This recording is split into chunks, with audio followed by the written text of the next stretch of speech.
Thank you very much. I mean, it's been a fascinating morning. I'm really honoured to be standing here in front of the Citizens' Assembly talking to you about a topic that I am really passionate about. And Deirdre has really contextualised what I'm going to give you a little overview of. And I think you'll hear a lot of the detail will get filled in. And for me, what's interesting about today is that ageing affects each and every one of us. So personally as an individual, and also those closest to us. So this is not an abstract discussion. This is a very real discussion for each and every one of us in the room. So I'd like to thank you for what you're doing here this weekend and remind you that among the issues that our Declaration of Independence, it states that it's about constructing a national policy based on the people's will, equal rights and opportunities for everyone. And access to quality social and health care is surely one of those rights.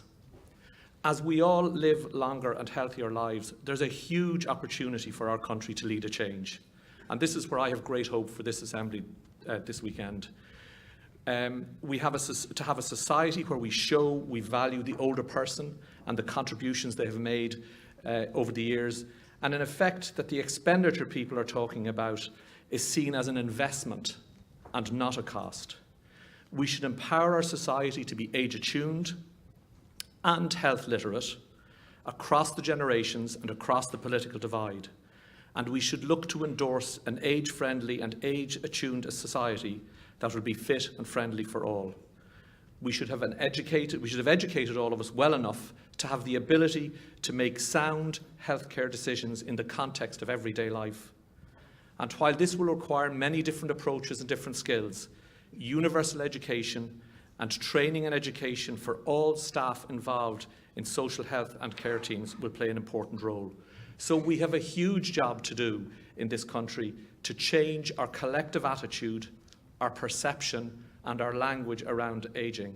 And I sincerely thank you for informing the discussion on this on our behalf. Listening to Deirdre Cullen there, I didn't realise that fertility rates were just replacement rates. It's a nice term.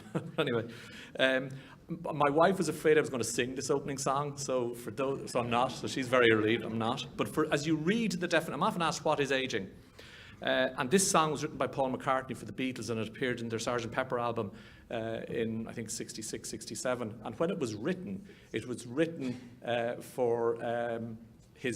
with his father in mind, who at the time was 64. And the definition below that, I really like. Old age is not a disease, it is strength and survivorship, triumph over all sorts of vicissitudes, disappointments, trials and illnesses. For the want of a better word, I think what you describe, real resilience. Aging is a uniquely individual and personal experience for each of us. And within that, there are factors that affect us all, some that we can control and some that we can't. And at any one time, each, some, or indeed all of these boxes will be important in each of our lives. But with the increasing, did I click something there? Go back. With the increasing emphasis being placed on facilitating and protecting the rights and ability of each of us to make personal individual choice, supporting that with the new capacity legislation that's coming in is going to be very important.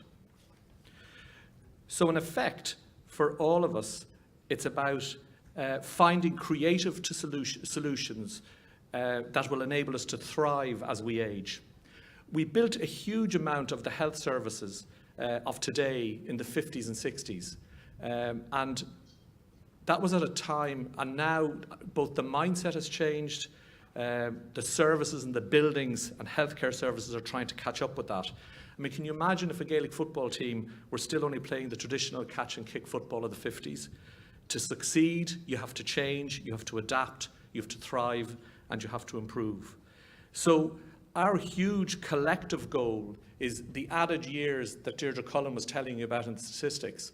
We have to find ways of ensuring that the majority of those added years are actually healthy years and as disability-free years and as frail-free years as we can have. And there's lots of different groups that are working together on that.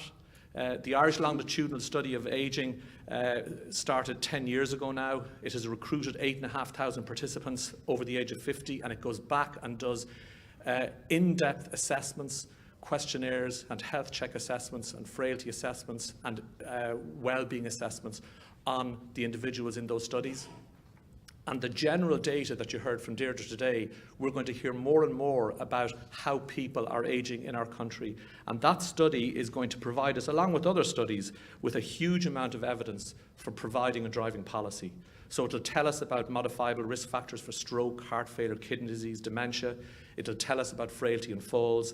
It'll give us clues of how to get about promoting independent living, and you'll hear much more about that today and tomorrow morning.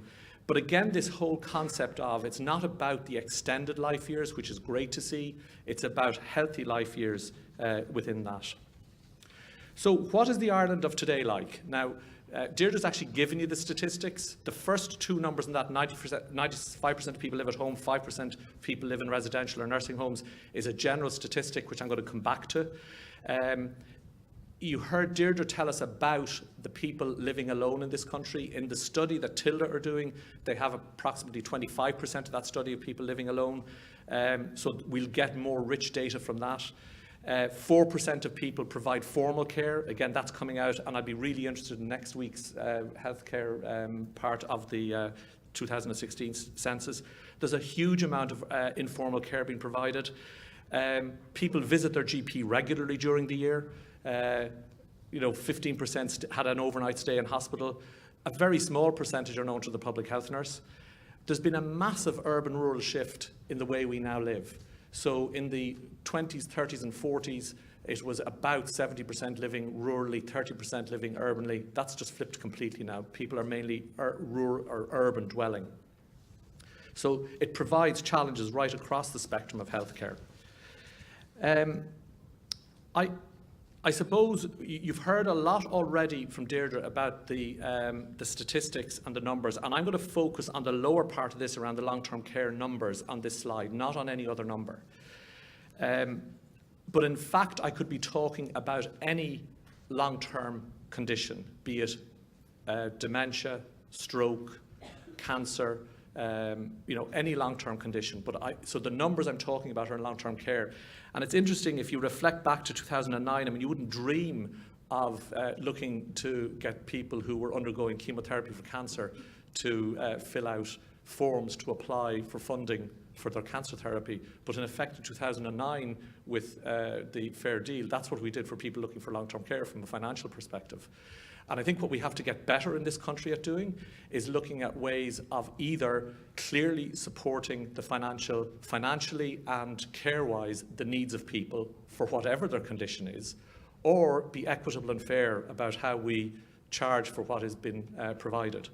But if you look at the long-term care piece, we often talk about the numbers. We say 5% are in nursing home. If we supply sufficient supports and services to drive that number down to 4%, and this is what I really enjoyed about Deirdre's presentation today, she talked regularly about the total numbers. But in order to drive the number required, getting long-term care down from 5% to 4%, over the next 20 to 30 years, we're still going to have to increase the number of nursing home facilities from around 23,000 beds up to 60,000 nursing home beds.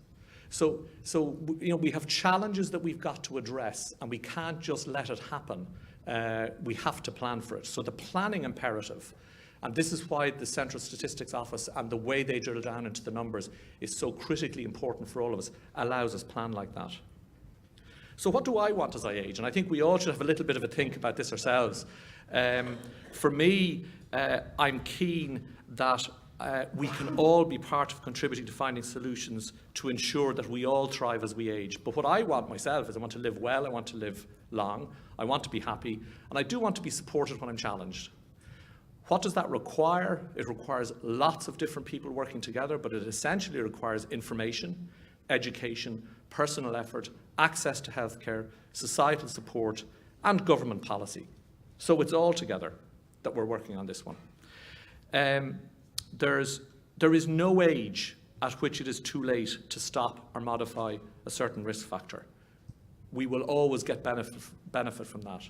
So the huge strides we've made around public health initiatives, working with government, with Healthy Ireland, with policy groups in the Royal College of Physicians of Ireland in terms of the smoking ban, reducing alcohol units and getting that message across is critically important. Now, these aren't in any particular order. And the gentleman down at the bottom right of that slide is how I feel after Christmas dinner. I'm not talking about Eamon Coughlin. So you might be able to identify some of the pictures in that. But, you know, we've got a personal, a societal and a policy responsibility, and they are all interconnected. Exercise, smoking, high blood pressure, obesity, alcohol, diabetes, these are all things that can be managed successfully with a good, targeted public health message and public health education. And the Faculty of Public Health, Healthy Ireland, government policy all play roles in that. I think these figures are startling. If you're overweight at 40, you live 3 years less. If you're obese at 40, you live 7 years less. If you're obese and smoke, you live at 40, you live 14 years less. And that's only about the mortality piece. I am not talking about the effect that that has on our ability or one's ability to function. So if you're overweight or obese, it can affect your walking speed. And walking speed or walking pace is a real marker of deterioration, of potential deterioration. I've sort of randomly selected some GAA photographs, so apologies if I offend anyone in the audience, but social connectedness is really important here.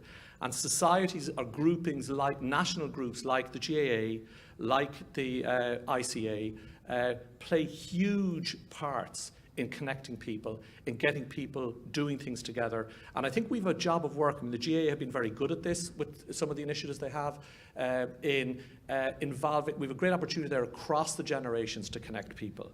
And everyone in their own locality will have examples of how the community works and rallies to help keep people independently living at home. So what's the landscape of illness like in Ireland today? So there's no prize for guessing what that photo is the photograph of. But for me, when we look at the landscape of illness, and I work in a very skewed world, I work in a hospital world, I work in the community, I see a lot of people who are struggling and working fantastically to stay well in spite of challenging illnesses. A third of people have 3 or more illnesses. You heard what Deirdre said about that in her presentation. And again, this is data that we will regularly get more updates from on longitudinal studies like the Irish Longitudinal Study of Ageing. 4% of people are on 10 or more medications. That causes problems. There's an increasing risk of falls and frailty. And you put that together with the different illnesses, a lot of which we can do something about from a public health perspective, but which we are getting better and better at managing. That is why we've had this additional increase in life expectancy. And in the background of all of this, it's initiatives to keep people well and living independently at home that is really important. So I'm going to spend a little bit of time, just if I can, to get myself going through this. I've mentioned frailty and disability. They're different. Frailty is a very distinctive health state related to the ageing process in which multiple body systems gradually lose their inbuilt reserve. And I said before that it's one of the problematic expressions of population ageing, and we need to be able to recognise it, understand it, and manage it. And we need to build an education framework around this right from early education years in primary, secondary, third level education and working life. And I think that may be another thing that will give us a lever for change, because if we can identify and support people that are challenged like this, we can improve their ability to continue living at home. So how am I likely to age? And again, you'll have seen age statistics. To make it simple for myself, I gave 76 for a man and 80 years for a woman, but the age expectancy is going up all the time. But if you get to 60, you can expect another 19 years. So the challenge for all of us, no matter what age we're at, is how we can maximise our health expectancy years. There is an increase in frailty as one gets older, but you can move from one frailty group to another. So if you have a very small number of health deficits, you're robust. If you have a number of accumulating health deficits, you will be pre-frail. And if you have a lot of health deficits, you will be frail. But you can move between those groups, and we can help you do that. So there's no doubt that prevention is better than cure, but accidents do happen, and a well-intentioned action can have a consequence. And I'm going to see if I can play this video, and I know that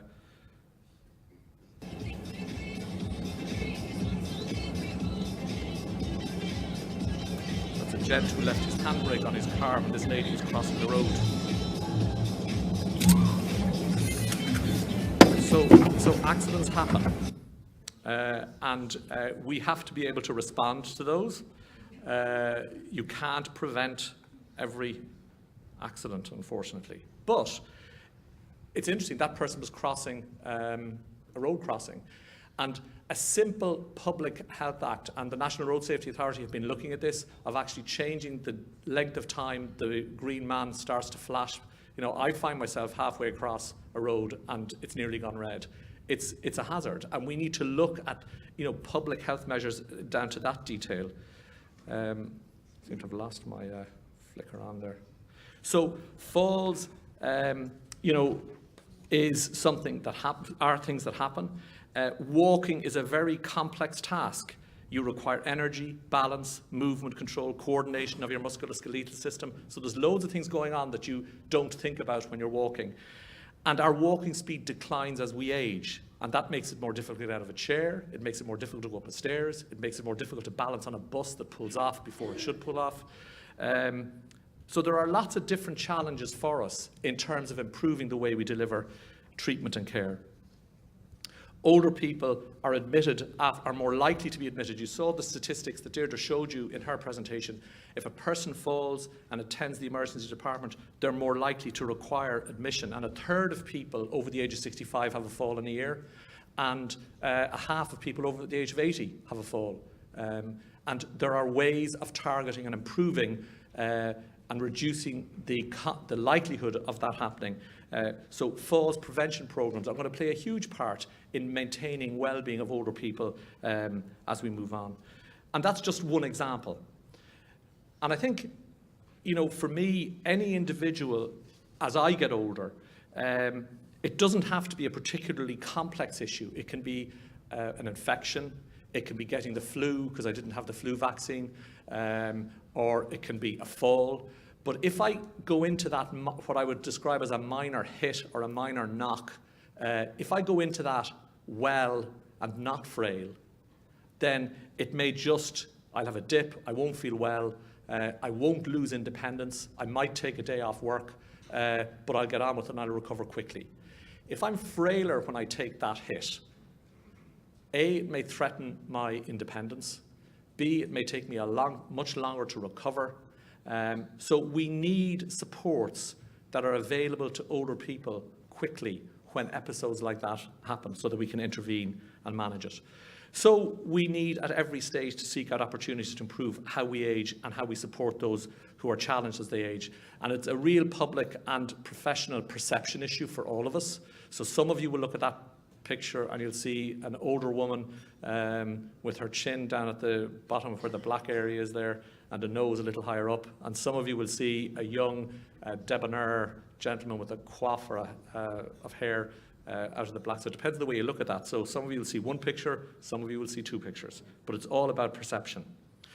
So we need to move away, and this is where we have to watch our language and how we communicate around this. We need to move away from this label of a frail elderly person who presents late in crisis. We need to think more about the older person living with a long-term care condition. We need to find ways of identifying, preventing, and proactive care to support a person in self-management. So you can see how education, health literacy, public health play really key parts in this. And then we need to look at community-based and person-centred and coordinated care. So these are all big challenges, and you will hear more about this during the course of today. Justice Lafoy stole my line. We're certainly not short on plans. We've loads of them. What we're not great on is actually implementing the information we have. There's wonderful work done on the National Positive Ageing Strategy. I've had the privilege of leading the National Clinical Programme for Older People that has been looking at a specialist model of services for older people, that's looking at ways of implementing comprehensive geriatric assessment, that's looking at frailty education programmes, that's looking at grouping together all of the allied healthcare professionals, the multidisciplinary teams that work and support looking after people both at home in the community, and seeing how we can move that forward. And societies like the Irish Gerontological Society all aid promotion of this type of coordinated multidisciplinary care. In addition to those national clinical programmes, in combination with the HSE, the Royal College of Physicians of Ireland, there's now 4 integrated care programmes that have been that are in the process of being developed, and probably the one that's currently just about furthest down the line is the integrated care programme for older people. And you'll hear later from Pat Healy, who's going to talk to you about that. But that's a huge amount of work being done, effectively planning. And what we don't want to do is fall into the trap of having good plans and not implementing or doing anything about them. So this is the 10-step integrated care framework for older persons, and I'm not going to go into it because Pat will talk about it, but that undertake population planning for older persons, that number 2, people are talking about inverting the pyramid because we always look at the top part of that, but really if we can have a big impact on issues at the broader base of that pyramid and invert the pyramid, we can have fantastic knock-on beneficial consequences for well-being and healthcare for older people. I'm often asked, and it actually just came to me listening to what Deirdre was saying, I'm often asked what one thing would I do to improve older persons' care? And just listening to what she was saying, and my answer is always different. It depends. I always have come up with a different answer, but I was listening to Deirdre today, and what I would do, looking at the statistics that the CSO office are coming out with, what I would do is I would have in place a dedicated local governance group for older people in each either locality, electoral division or county, so that they were able to drill down into their own statistics and plan accurately for them. And I think if you had a governance group like that, the right things would happen very quickly. So what does good care look like? So it really is about both a combination of inpatient care, outpatient care, outreach, and true integration. And you need to target those functions depending on where the individual is. So if a person is unwell in their own home and doesn't need to come into hospital, there should be a service that's available to them, provided by their community to support them at home and get them over the hump. If they need to come into hospital because they had a slip or a fall and they've broken something, well then you want them in hospital for as short a time as possible with the expert care to get them through the hospital and back out into the community quickly, because that's where we thrive. If I sit in hospital, I will not do as much as I would be doing if I were back in my own home, but you need supports for that for an individual. So it really is about a coordinated and integrated approach.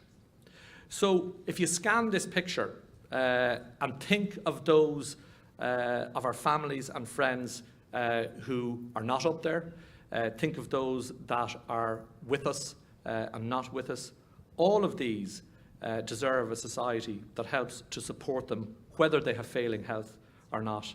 They've all contributed, and for me, there's a huge amount of talk about things like precision medicine and personalised medicine, but what we really need to think about is the concept of personalised support and care. And that involves me as an individual, but it also involves us as a society providing those supports for people at home. And if we put and make the person at the centre of all of what we're doing, not their illness, we can do a huge amount together. And William Butler Yeats summed it up best when he said, we thread the needle's eyes, and all we do, all must do together. And I absolutely believe that it cannot happen with individual groups working on their own. So my take-home message is, when I sat down to think about having the honour of talking to you and trying to put some context around what it is everybody in Ireland should be trying to do, is we should think of older persons' support and care as core business for both social care services and healthcare in our country, and everyone is part of the solution. I think as a Citizens Assembly, are in a unique position to contribute to this, because Justice Lafoy kicked this off by saying we've loads of reports, we need to be implementing them. And if we make our society an age-friendly society, it will be a friendly society for everybody. Thank you very much, and good luck with your deliberations.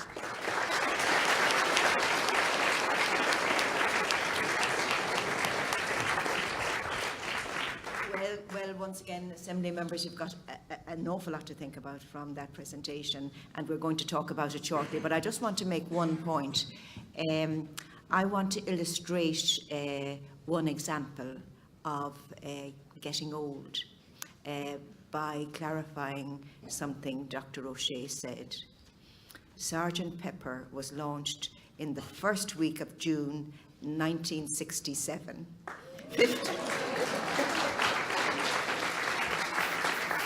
50 years ago today, and I remember, or not today, this week, 50 years ago this week, and I remember that. But in any event, we've had really two very interesting sessions. You're going to have an awful lot to think about and discuss, and we'll start the roundtable discussion at 11:35. I think we have plenty of time, and we'll